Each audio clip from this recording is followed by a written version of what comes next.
Hi, I'm Jess, I'm Pranav. and welcome to another episode of Dose of Pharma. So, Jess, do you know who's on today? Our guests today are Este and Libby. Do you know who they are, Pranav? Yeah, so for those of you who want to start your own company and also learn really good stuff about how to manage your time, this episode is perfect for you. We have Este and Libby who started their own startup called Splendr while they were working full-time at ASOP.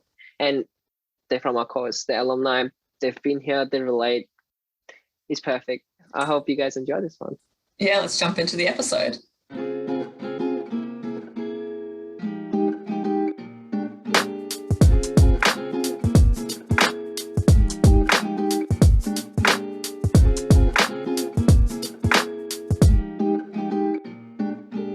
Hello. Hi, I'm Jess. Hello. I'm Pranav. I'm Este. How are you guys going? And I'm Libby. Yeah, so you've been coping well? Yes, we have. Yeah. And and lucky for us because we're an e-commerce business, it sort of helps.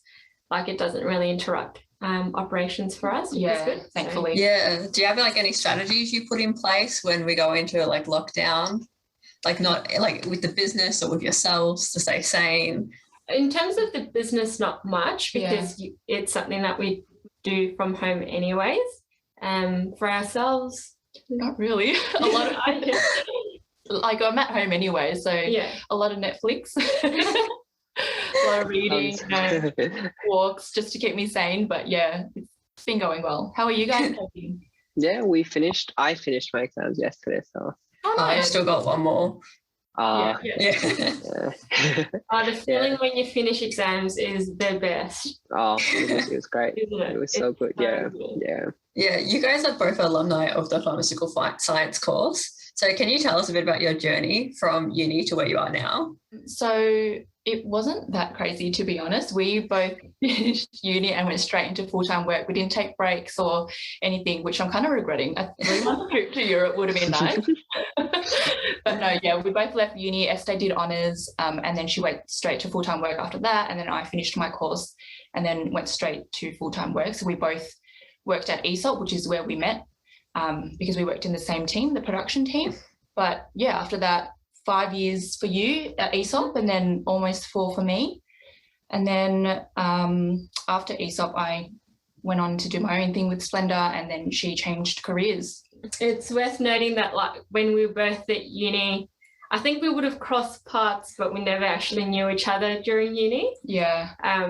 Which is quite funny now that when you go into the workforce, you realise there's so many people that did the exact same course.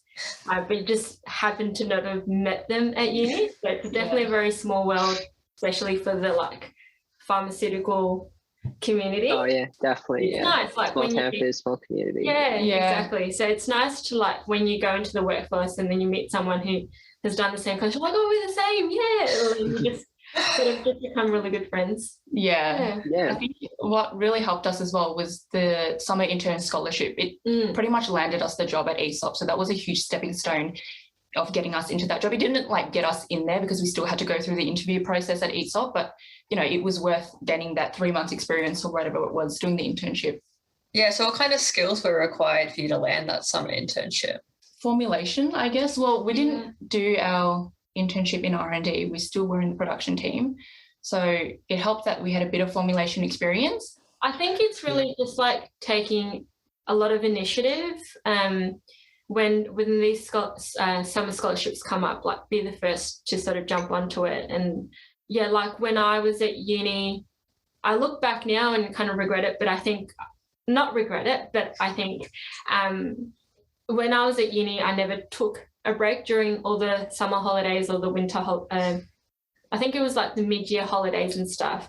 I had either been helping out with all the honours students or the PhD students or working with the professors or I would be looking for something to do within uni or looking at industries to voluntarily work there. So I think it helps to look very interested in doing volunteer work. I think sometimes volunteer work is a little bit underrated, but it really does help with your future career, which is what I did. So it's definitely not so much skill, obviously, because you're sort of new into the workforce, but it's more that determination and taking initiative at any opportunity that comes, even if it doesn't really sound that interesting, I would just go for it. And you would know once you go for it whether you like it or you don't, but at least you did try. Yeah, that's why I'm really looking forward to placement. I think it's going to really help realize what I want to do. Yeah, exactly. Yeah. And often, like, with all of, like, from our own experiences and from all the different alumni, like, once you've had placement, often the industries do keep you on if you've done a really good job or you've left a really good impression. For pharmaceutical science, or at least within my time, it was actually quite easy to get a job because, you've got these summer these placements or summer internships, and then you, like, grow from there, and it's just like opportunities really open up. And I guess it's all credit to Laurence as well for organising all of these events for us and taking on the course for us, or the unit for us. Yeah. So it's, I think we've been super lucky. I think we underestimate what a great course it is, really. Yeah. Because not many courses offer you, like, placements and industry experience. So yeah, we're all pretty lucky. Yeah. Obviously for you guys, uni was ages ago, but what would you say is, what part of uni do you still apply in your day-to-day, like, say a job, or say like a day at Splendr, or Definitely not HPLC, I will tell you that. Like, that is just thrown out the window, to be honest. Sorry, Laurence. Yeah. She's going to rewatch this and be like, yeah, but no, I wouldn't say, like, so much those sorts of skills, but I've taken on a lot of networking skills from uni. Yeah, I think that has helped a lot, like that confidence in talking to people and having interest in what they do and showing them that you're interested as well. Yeah, for me, networking skills. I think for me, like, from uni onto, like, the workforce, it's really, uni is uni and you've got your studies and all that stuff, but I actually think the workforce is a little bit tougher because there's so much things happening all at once. Yeah. I think uni was quite structured in the way that you learn, and things just, like, in the workforce, like, there's so many things that happen all at once. So, like, I think what I took on the most or used the most was my ability to sort of really use your time well, your organizational skills. So it's almost like the way what you do to study is almost what you need to carry through to everything you do. I think that's the biggest sort of skill you need to take on from uni for any kind of industry. But yeah, I think that was what I can think of right now that, like, I had to carry through, because as much as we all want to try and get out of uni, it doesn't necessarily mean that workforce is any easier than what uni is. Yeah, I think those organizational skills and time management skills are more important. Like, I've used those skills more than any other technical skills that we learn in practice or whatever. Exactly, yeah. So if you can find a way to harness it now, it'd be so much easier to do so than to do it in a workforce where things are just happening like 100 times the speed of what it is at uni. But if you take it slow and practice it at uni, you'll be so well off. And, like, you'll get into the workforce and be like, this is a breeze. I have no idea what they're talking about. Yeah. Oh, that makes it seem even more crazy what you did with working full-time and then starting a business at the same time as working full-time. Yeah. That must have been very intense. Very inspiring. Yeah, it kind of helped that our roles at ESOP were really intense. Like, it was just go all the time. So when we started business, we're like, no problem, we're getting used to this. We're, like, stressed 24/7. So what would you describe, like, your day at Splendr? Yeah, so obviously Este still works her full-time job elsewhere. So she pretty much does the night shift at Splendr and I do the day shift, you could kind of say. So for me, it's during the day I look after the day-to-day operations. So everything to keep the business running, that's packing orders, checking emails, talking to our suppliers. And then the other 80% of the time is a lot of content creation. So that's things like making reels on Instagram, editing YouTube videos, making marketing material, coming up with promotions that we run for the week, and then scheduling all of that stuff in. So it's creating the content and then putting it into slots. So this promo on this week and this YouTube video being uploaded on this week. So yeah, it's a lot of creativity. So it's kind of triggered that creative side of my brain that I never used to, like, I never would have thought I'd had to use in uni. So that's me during the day, and then Este kind of takes over at night by creating more content and then doing all the back end checks that I probably would have forgotten during the day and saying, hey, how about we try this? And then I do that the next day kind of thing. Does that? Yeah, that's pretty much it. Yeah. So like because I don't spend as many hours as Libby does, so I normally just do all the back end stuff, like all the paperwork and stuff, which is sort of a bit nicer to do while it's at night time and you're kind of a bit tired. You just like, it's like work that is not like, doesn't require so much brain power. But yeah, essentially that's how our roles are split for Splendr. But again, it comes into like time management comes so strongly into this, and making sure, number one, that you use your time wisely, but then also that you don't burn yourself out. Yeah. I think it really helps that we're strong in specific areas of the business as well. So Este is really good at numbers and data analysis and things like that, whereas I'm not so much. I'd rather film a reel like 100 times than try and get it right. So yeah, it kind of like we kind of feed off each other like that, and you know, like it's not just one person, like both of us focusing on the one thing, like we spread the skills around. Yeah, so is that time management with like USD, does that really help you balance it with work, like your full-time job? Yeah, definitely. So it's sort of, for me, when I was working from home, it was almost like opening closing one laptop and the other one would open. So yeah, like I write a little to-do list of what I want to do for that night. And once I finished it and I've done it in like an hour, then that's the day. Like I wouldn't push myself any further just to make sure I'm not exerting too much and then feeling a bit run down. So yeah, it's just making a little neat to-do list, and then if I'm done, I'm done. Like I'm not going to add more onto the to-do list. And I think, yeah, like that's what helps me make you sure got to keep a nice balance. everything balanced. Yeah. Exactly. Yeah. So you guys had full-time jobs and you were 5 years into it, but what inspired you to have your own startup and do your own business when you had a full-time job? And because sometimes people are scared to take the leap of faith because there's so many aspects of having your own business, but it's really incredible and courageous what you guys have done. So what inspired you? What's your purpose, or what was your drive behind starting Splendr? It all started with Este's grand idea. And so I initially sort of was thinking that there's sort of a gap. It all starts with there's a gap in the market, right? Yeah. So it all sort of stemmed from there, and it was like, oh, it could work. And so then I sort of shared it with my partner, and he was like, oh, well, why don't you like try and see if you can do it with Libby or something? Because at the time, when this idea came to me, Libby and I were really, really good friends.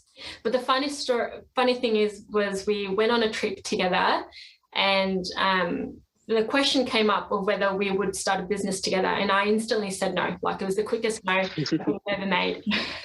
And Libby was a bit like, oh, I was like, that's fine. It's not like I wanted to do something together. Don't worry about my feelings.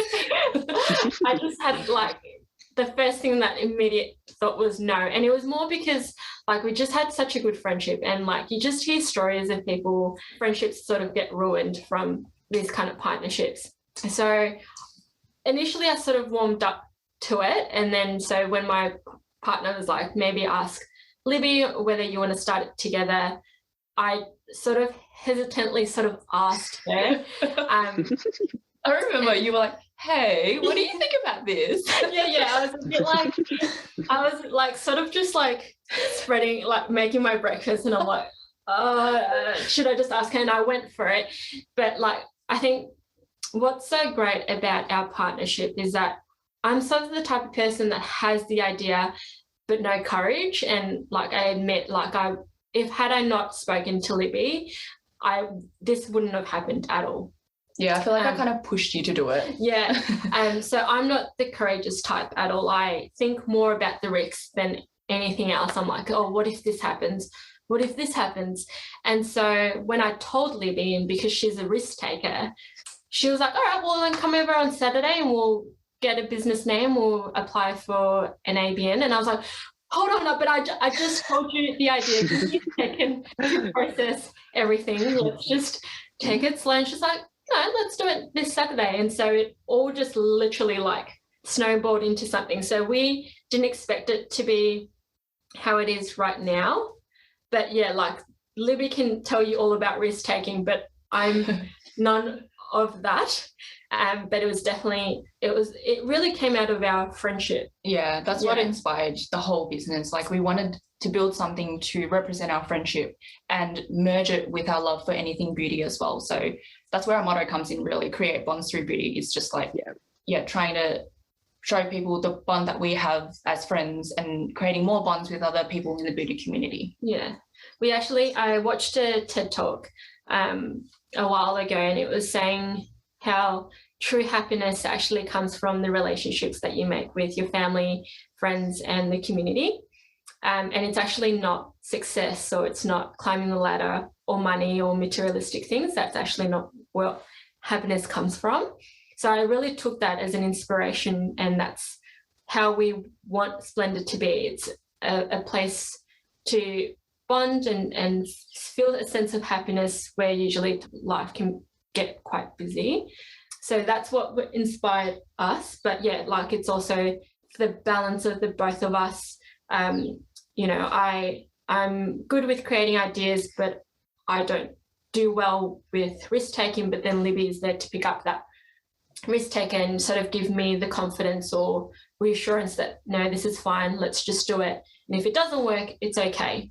Do you know what I mean? So yeah, I think the biggest thing I learned from Libby from starting Splendr is like, if you do want to do something, just do it. And like the courageous part, it's not that it's courageous, it's more that we're okay with failing if it comes to it, you know?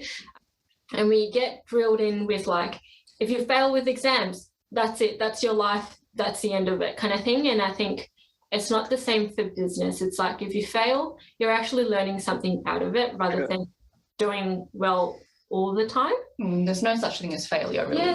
There's no such thing. Yeah. So I think if you take away that fear of failing and you just go for it, I think anyone can have that kind of courageous to just go for it. So I wouldn't say it was like a super courageous myth. It was just more that Libby just pushed me and here we are. So yeah. Yeah, do you think that's what pushed you, Libby, to like leave your full-time job and be able to take that step to leave a job and work full-time on your own business? That timing was so well executed. Like you couldn't have come to me at any better time, because during that time that she asked me, I was ready to leave my job. I was ready for a change in lifestyle, a change in environment, you know, like there was just something in me that was like, I don't want to work 9 to 5 forever. But yeah, at the timing, the universe just magically did a thing. And she came to me and I was like, perfect. This is like my exit card. Thank you. And then, yeah, like I always knew that I wanted to do something as well. Like I just didn't want to leave and do nothing. Like I knew that I had this kind of entrepreneurial flair about me. It's actually in her blood, to be honest. Your mum does it, everyone does it. So. Yeah, but I just didn't like have an idea. So when she like brought the idea to me, I was like, yeah, we've got to do this together, you know, like I'm ready, I've got the fire in me. You guys have a really great dynamic, one balances each other, and like you've got a really strong foundation for your business, which I think what makes Splendr so great, because you've got a strong foundation. So even if one falls down, there's someone else, like if one of you falls down, Libby would pick you up and vice versa. Which is I think it's great for a business. So I think it's doing, like in my eyes, I think that's why it's doing so well, is because we complement each other really well. We finish off our sentences. We're like married, you guys. That's how it's got to be, though. Yeah, but also like when it's about business, we are very upfront with each other. If someone has, not that any of us have a problem, but if we had something in our minds, we'll just sort of say it outright. And the other would always be quite understanding to the situation. So we'll never let sort of personal life really come into it either. Like we try to be honest with each other, or any situations we need to be quite upfront about it. Like we had told ourselves, like if there's any issues that are on your mind, just say it, because if you start dwelling on it, that's when relationships start to fall apart. But I think if anyone is sort of fearing or wanting to do a business but just doesn't know how to do the first step. I think it's always nice to actually have a friend to do it with, because you kind of like, as you said, like you balance yourself out. Yeah. You also have someone to lean on when things don't go as right, or you have those low days. So you've got someone else to pick you up and pick up your mood. So yeah. Is there anything you wish you knew before you started the business? Yes and no. Like, we went into it knowing quite a lot of knowledge of how a business, like a person or a skincare brand, works, because we had worked at ESOP for quite a while. So we kind of knew how all of the operations work, come from logistics, supply chain, R&D, creative. Like, we kind of knew the background side of things. And the one thing we didn't quite know was like which bank account to choose. Just the basic things. How to do all of our taxes for the business. It was more so all that stuff that we hadn't learned from uni or had experience at ESOP. So funny story was when we went to the bank and we wanted to get ourselves a bank account, the lady was like, oh, so what kind of bank account do you want? And we're like, the one with the $0 fee. Website, it should cost $0, the free one. Yeah, but we just don't know which one it is, but it said $0. And so the lady was like, okay. I think so embarrassing. Yeah, so those are the sort of things that we hadn't known about, or even just like, you know, the backhand operations of things. So those things we've definitely like learnt it all now and learnt it along the way. Yeah. To be honest, I don't think we could have learnt it. Even if we wanted to learn it before we started the business, I don't think you would have. Like, it's so much better as you go, because you're experiencing it firsthand. Yeah. Oh yeah. So trailing back to how you guys said that your summer internship really helped you guys land your job at ESOP. We're gonna be in the same situation now. And I'm sure all of us want to make a really good impression. So what advice would you give to pretty much everyone in a cohort? How to show yourself or make a really good impression so that they want to keep you on, and you just leave them with a very good impression so the next time you apply, they're like, oh, just come. Yeah. Mm-hmm. I'm trying to think back. I'm like, that was years ago. What did I do? I think because with ESOP, we've hired quite a lot of people from the placements or the summer interns. And I think the one thing that really stands out of those students is actually that they take on initiative. So I think, you know, even when you're in a workforce and you don't quite know what you're doing, but at least you're taking interest in how the business is run, and sort of going and put your hand up and be like, even if it's like a tedious role or a tedious task, just put your hand up and be like, look, I'm going to do it. It's okay. Like, if you need a hand, I'll be there to help you. It's really just showing employer sort of that you're actually there to help them rather than them helping you. If that kind of makes sense, like that really leaves a really good impression that you make yourself look like you need to be there.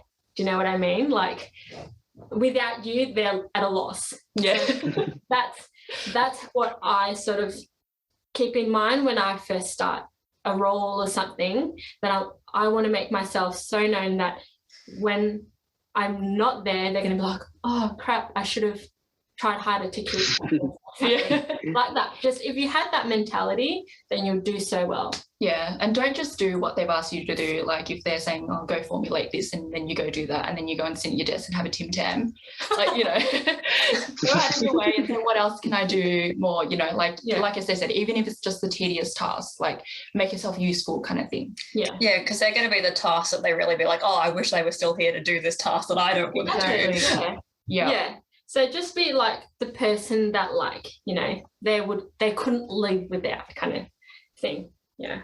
That would be my advice. Yeah. And then do you have any advice on like on students our age finding like their purpose and forming their goals? Like, what kind of goals did you have at this stage? Like, did you just want to go into ESOP at that point, or were you planning being like, one day maybe I'll have my own business? Or how do you really determine what you want to do?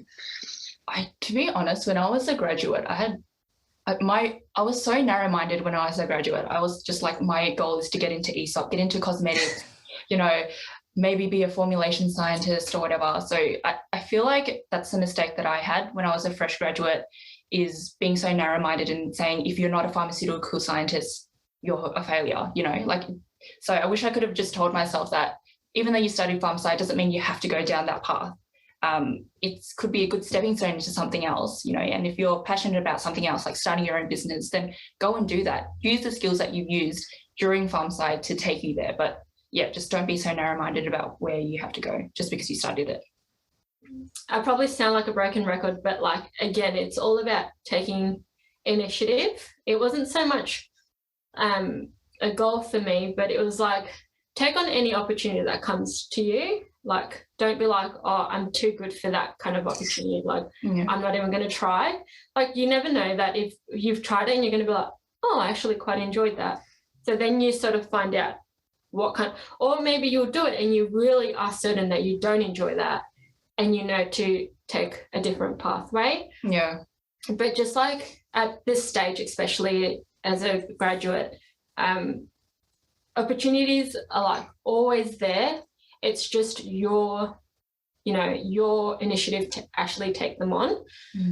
Even whether they're big or small, it's just build yourself up, like build up your resumes and build your character as well. And that's what looks really good on a resume and onto obviously a potential employer. Do what you can when the opportunity arises. Yeah. So it's like Este said, like it's a learning curve.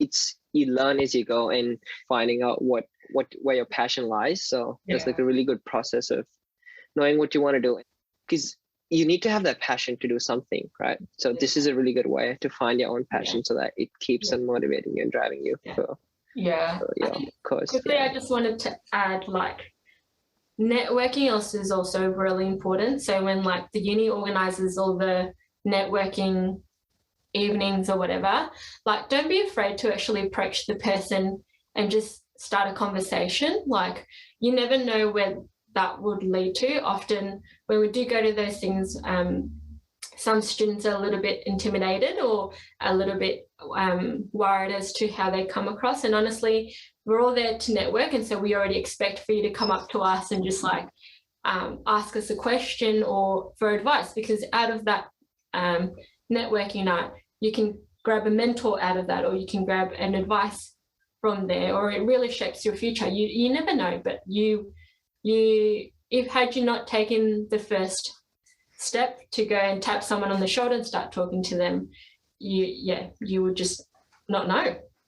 I think the more opportunities that you take, the closer you get to where you want to be. Yeah. Because you either hate it or you love it. Doesn't matter. It takes you to the closer to your end goal. I think that's some great advice to end on. So where can our viewers learn more about Splendr and you guys? You can learn more from us on our social media platforms. So we're always active on Instagram. We're posting something every single day. So that's at splendr.brands. And on our website as well, we've got a little About Us page that you can visit as well.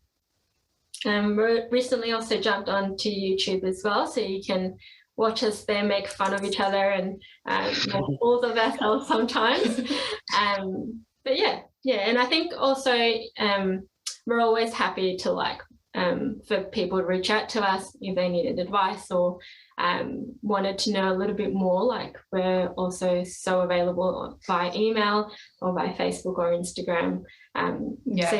Because that's pretty much our motto. We do want to connect with everyone who's in love with beauty or just in life in general too. So especially because we've been in like you guys' shoes before. Like we know how intimidating it is around this time, being freshly graduated and stuff. So we're here to help. Yeah, thank you. It's been great talking to you guys. It was really great, so really cool. insightful. Thanks for having us, guys. Yes. No worries. I wish we had this in our times. Yeah, no. Yeah. To conclude the episode, we wish to acknowledge the people of the Kulin Nations on whose land we are gathered today. We pay our respects to the elders past, present and emerging. For those listening who may be based elsewhere, we pay our respects to the traditional owners of the land from wherever you may be listening from. We especially welcome any Aboriginal or Torres Strait Islander people listening in today.